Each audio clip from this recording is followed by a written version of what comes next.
I received a letter on a gray Tuesday morning. No return address, just my name written in trembling, uneven letters on the front of a yellowed envelope. Inside, a single note: "Come back. They're still here." I had sworn I'd never step foot in that place again. Ever since St. Elias Hospital shut down 10 years ago, I buried everything: memories, names, faces, even the ones I was never sure truly existed. I worked there for 20 years. 20 long years as a night shift nurse. And even now, I sometimes wake up with a phantom scent of antiseptic in my nose and the sound of shallow breathing echoing in the dark. That same night, I went back. Don't ask me why. Curiosity is a slow-acting poison, and the kind of nostalgia that comes from trauma is worse.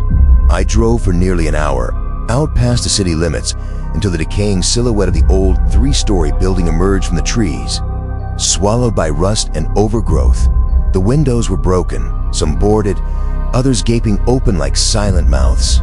The front gate wouldn't budge. I found an opening where the ambulance bay used to be. The smell hit me first, not just dust and mildew. There was something heavier beneath it, like rotting meat sealed away for too long. The entrance hall was half collapsed. The front desk toppled over, chairs scattered, papers like dead leaves across the floor. Emergency lights flickered dimly, even though there hadn't been power here in years. I walked the halls, my feet moving as if they remembered better than I did. The further I went, the narrower the walls felt. The once white tiles were stained with dark patches that seemed to pulse slightly when I wasn't looking straight at them. I wore my old ID badge around my neck, as if that somehow protected me. A ridiculous impulse, but comforting. The East Wing came first. Long-term patients. Most of them had no family. I remembered names, sort of. Some were fuzzy, like half-forgotten dreams. Room 217. That one made my chest tighten. I can't recall who stayed there, only that I hated passing by. Now, the door was cracked open, and from within came a faint, repetitive sound, like scratching. I pushed it open. The room was empty, just a rusted bed frame and a torn mattress. But the walls, they were covered in tally marks. Hundreds of them, scratched deep layer over layer. Someone counting the days or years. I felt my breath catch, and then, faintly, a whisper. My name, drawn out, almost gentle. I stumbled back into the hall, hard hammering, and then, without warning, the lights went out. Total darkness. A snap overhead, and one red emergency light flickered on at the far end of the hallway. In that dim glow, I saw a shadow slip into the north wing, the psychiatric unit. My legs moved on their own. Every footstep echoed, joined by something else. Breathing. Not mine. Quick. Raspy just behind me. I turned sharply. Nothing. Again. Nothing. The psych wing held the worst of my memories. Blank stares. Night screams. Doors that locked from the outside. One patient in particular, Mr. G, still haunts me.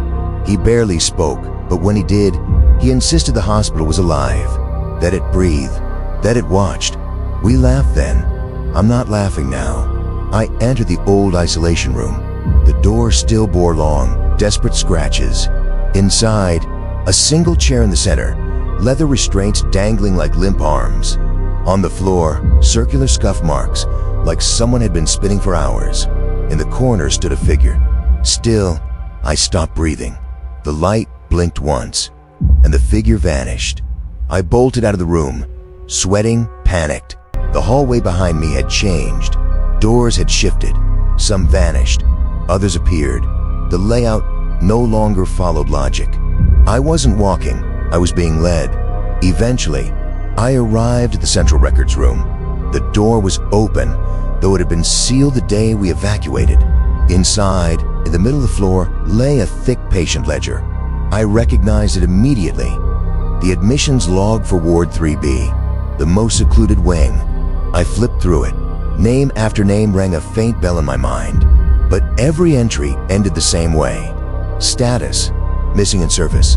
No date of death. No attending physician. Just vanished, all during the time I worked there. At the very back was a single page. My name, admitted, March 14, 1992. Position, night nurse. Status, missing. The paper slipped from my hand. Footsteps.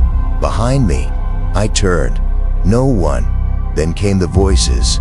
Low at first, then louder. Closer. Moans, cries, nonsense phrases, calling out from the walls, from the ceiling, from under the floor. I recognized them. Former patients. Some I could place. Others I'm not sure were ever real. They spoke through broken whispers. You left us. You forgot. You erased us. The light shattered. Glass exploded from overhead. And in the pitch black, eyes stared back at me. Dozens. Embedded in the wall, in the ceiling, in the doors. Watching. Judging. I ran. Every path brought me back to the same corridor. No exits. No windows. Then I saw it. A door at the far end. One that hadn't been there before. I entered the surgical theater. A single bulb swayed overhead, casting long shadows.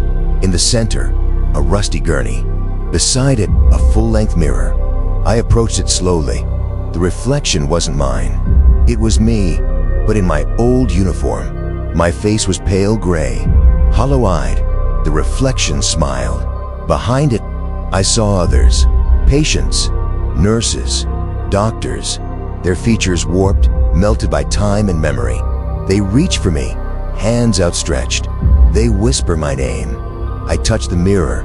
It rippled like water and pulled me in. I woke up in a hospital bed on the second floor, dressed in scrubs. My old ID badge clipped to my chest. The room was quiet. Through the window, I saw the hallway, dim, empty, and here I am, still here, because I know someone else will receive a letter, someone like me, and it will say, "Come back." They're still here, and they are.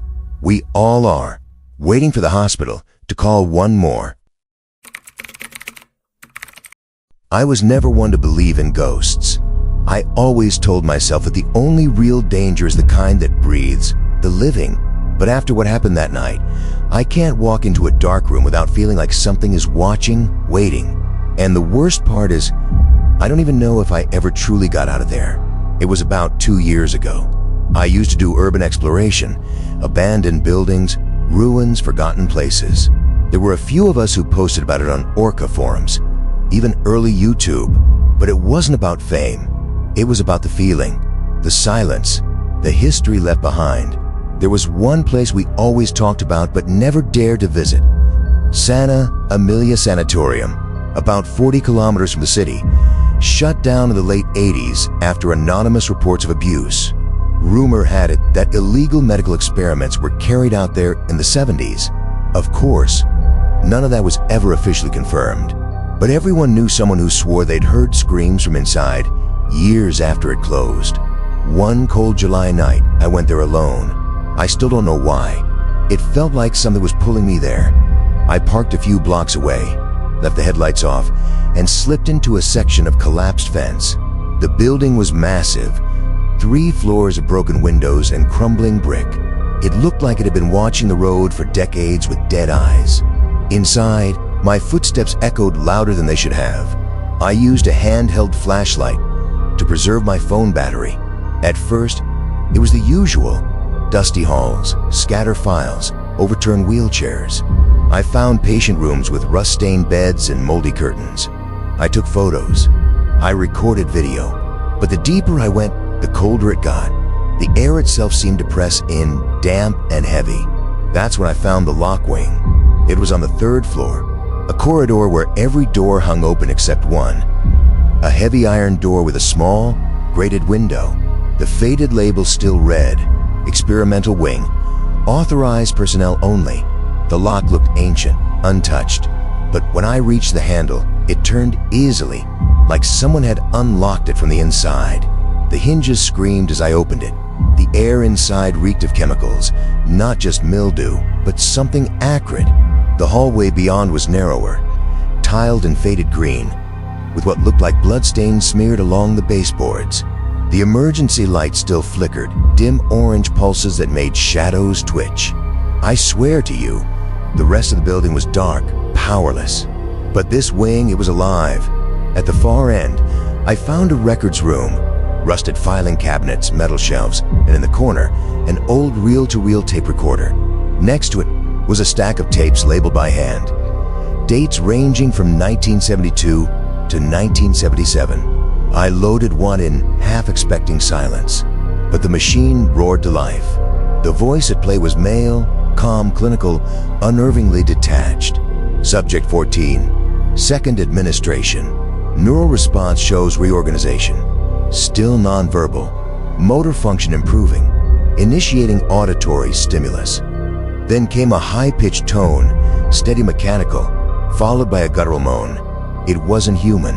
It sounded like something deep and hollow, like it came from beneath the floor. I froze, reached to stop the tape, but the control...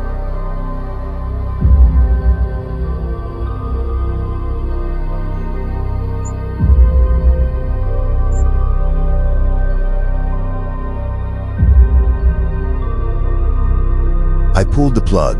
The machine spun for another 5 seconds before finally stopping. Among the files, I found handwritten reports, names redacted, just patient numbers. They all described the same pattern. Days of catatonia followed by sudden, violent awakenings. Subjects spoke of unseen figures, of being chosen, of messages hidden in sound.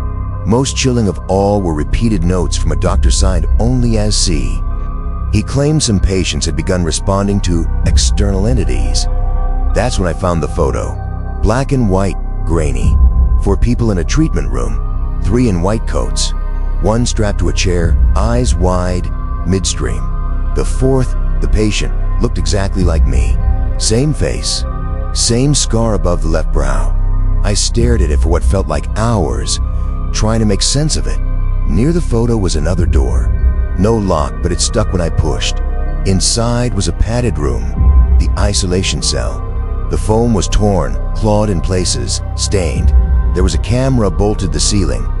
Ancient, analog, the lens cracked. When I shine a light on it, I swear it blinked, like a red dot flickered once.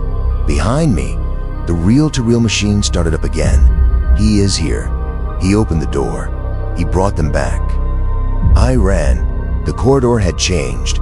Longer, dimmer. Some of the doors were now closed. Ones I'd passed wide open. I heard something shuffle behind me. Turned. Nothing. Then a slam echoed down the hall. The lights flickered. For a brief moment, I saw a figure standing at the end of the corridor, tall, motionless, face obscured. The building shifted. That's the only way I can describe it. Like the layout had rearranged. I tried retracing my steps, but kept ending up in the same hallway. My watch was spinning, the hands jerking in fast circles. I felt dizzy, detached, like my own body was resisting me. Then I saw the service stairs. I bolted down 2 flights, flashlight bobbing wildly. When I reached the first floor, the air was colder, and in the main lobby, something made me stop dead.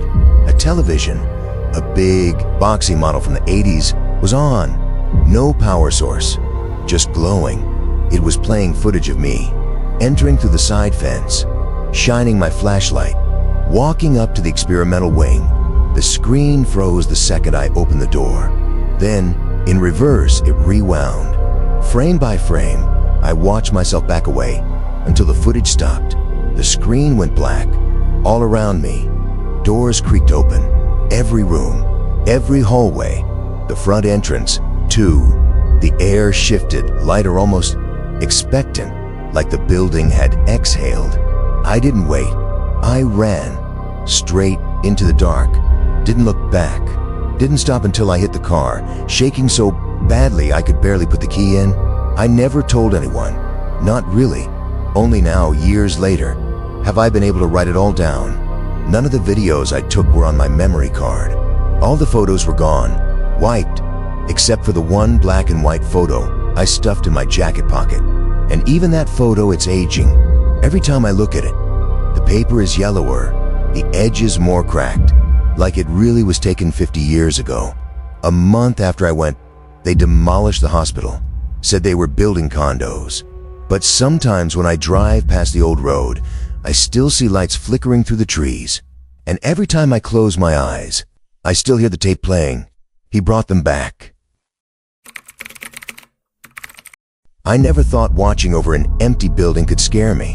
When I took the night shift as a security guard at the old Sal Vicente Municipal Hospital, I figured it'd just be long, boring hours staring at monitors, sipping stale coffee, and filling out useless reports. The place had been shut down for years and was scheduled for demolition within the month. The company just wanted someone there at night to prevent vandalism. The security room was in the basement, tucked away down a maintenance corridor that still had power. It was small, stifling, with peeling walls and a constant electrical hum in the background. 10 cameras were spread throughout the hospital, each with its own screen. Reception, main halls, patient wings, stairwells, all grainy black and white. Flickering now and then was static, nothing strange, until I noticed camera 9. It showed the east wing hallway on the second floor, a dead zone with locked doors and boarded up windows. I first saw the figure on my second night. I was finishing my sandwich when I looked up and noticed something wrong on screen 9, a silhouette standing perfectly still in the middle of the hallway. It didn't move, just hovered there, slightly too tall and thin to be right. I zoomed in digitally, but only made the image worse, more distorted. The figure didn't budge. It just stood there. I grabbed my flashlight and went upstairs. The hallway was empty. I checked every door, shone my light into every corner. Nothing. No signs of forced entry. No footprints. I went back to control room. The figure was still on the screen, but now, closer to the camera. I told myself it was a glitch, maybe interference or a burned out pixel. But every night after that, the figure came back. It never moved while I was watching, but if I looked away, even for a minute, it would change position, sometimes further down the hall, sometimes right near the walls. Always there, always still, and only ever on camera 9. On the 5th night, something new happened. I dozed off for maybe 10 minutes.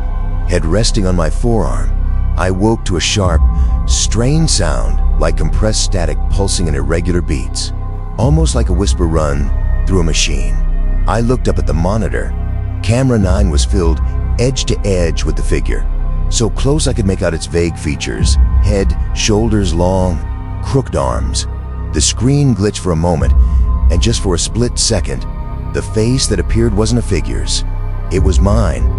I jolted upright, heart hammering in my chest. When I looked again, the figure had returned to the far end of the hall. That's when things started to spiral. Over the next few nights, I began seeing footage that didn't make sense. On camera 3, there was a clip of me walking to the north wing at 2:43 a.m., but I had been in the control room the entire time. I double-checked the other feeds. None of them showed me leaving. Just camera 3 showing me moving stiffly, mechanically, as if my body was being controlled by strings. I thought about quitting, calling the company, but what could I say? Hey, one of your cameras shows a shadow person, and the others are making ghost recordings of me. I kept it to myself. By the 8th night, I noticed a loop. I looked at the clock. 3:17 a.m. exactly. The lights flickered, and the screens briefly went black. I assumed it was another power hiccup, but when the feed returned, everything looked identical. Not just similar, identical. Same timestamps, same fly walking across the lens, same exact flicker patterns. The video was repeating. At 3:18 a.m., the figure appeared again, just like the previous night. But this time, something was different. Behind the figure, deeper in the shadows, a second form, smaller, crouching. When the timestamp hit 3:22, that second shape turned its head, and again, just for one frozen frame, it had my face. I started keeping a log. Timestamps, figure positions, sounds. I wanted to find a pattern, some logic, but the rules changed every night. One time the figure appeared behind the camera.